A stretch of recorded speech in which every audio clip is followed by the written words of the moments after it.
Bonjour à tous et bienvenue dans ce flash d'information. En cette période de fête de fin d'année, le gouvernement ivoirien se veut proche des populations.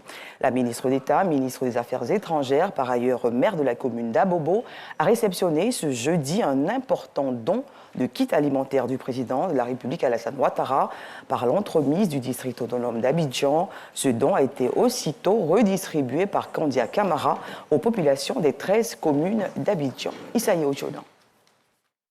La Côte d'Ivoire solidaire. Ce slogan du président de la République, Alassane Ouattara, traduit dans les faits par la distribution des kits alimentaires aux populations, par l'entremise du district autonome d'Abidjan. Ce jeudi, la ministre d'État, ministre des Affaires étrangères, des intégrations africaines et de la diaspora a réceptionné ce don des mains du vice-gouverneur Yo Clocholoma. À son tour, la maire d'Abobo a distribué ses kits aux populations. Je voudrais, au nom des populations, dire merci à Mme le maire, merci à Monsieur le gouverneur du district d'Abidjan, surtout, merci à son Excellence le président Alassane Ouattara. Pour Kandia Camara, ce geste du président de la République montre bien qu'il est à l'écoute de son peuple. Chaque année, le président, afin d'aider ces familles vulnérables, a bien passé les périodes de fête, comme les autres familles ivoiriennes, leur apporte des kits alimentaires, du riz, de l'huile, des pâtes alimentaires, de la tomate, des poulets. Tout cela pour que les populations d'Abobo puissent passer les fêtes dans de bonnes conditions.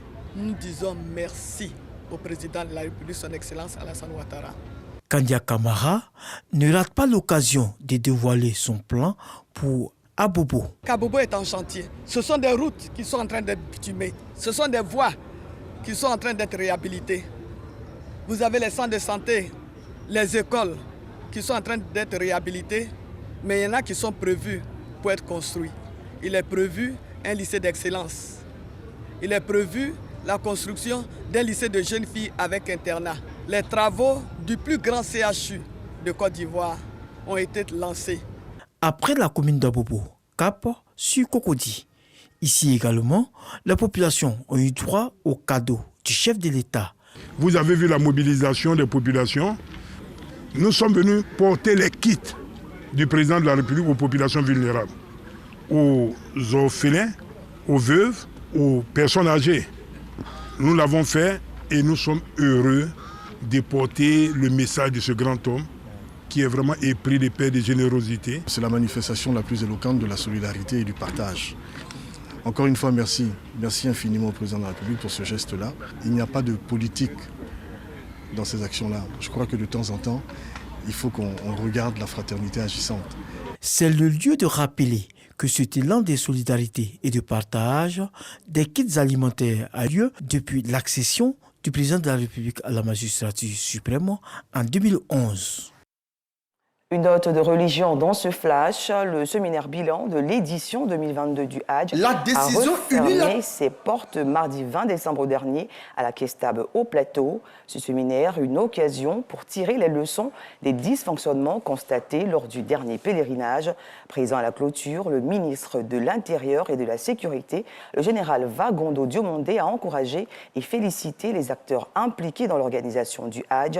Notons que cet atelier s'est déroulé autour du thème « Quelles réformes structurelles pour une meilleure synergie d'action dans l'organisation du Hadj ». Hors de nos frontières, au Burkina Faso, le lieutenant-colonel Emmanuel Zongrana retourne en prison après avoir été une nouvelle fois hier au procureur du tribunal militaire. Ce dernier a délivré le même jour un mandat de dépôt contre lui dans l'affaire d'allégation de complot contre la sûreté de l'État. Il soupçonne l'officier supérieur de faire partie d'un plan pour renverser le capitaine Ibrahim, actuel président burkinabé. 3 jours de deuil national décrétés au Brésil par le gouvernement. Cette information publiée au journal officiel fait suite au décès de l'ex-footballeur Pelé ce jeudi 29 décembre à l'âge de 82 ans des suites d'un cancer du côlon. Signalons que le plus grand footballeur de tous les temps sera inhumé le 3 janvier 2023. C'est la fin de ce journal. Merci de l'avoir suivi. Je vous souhaite par anticipation une très bonne année 2023.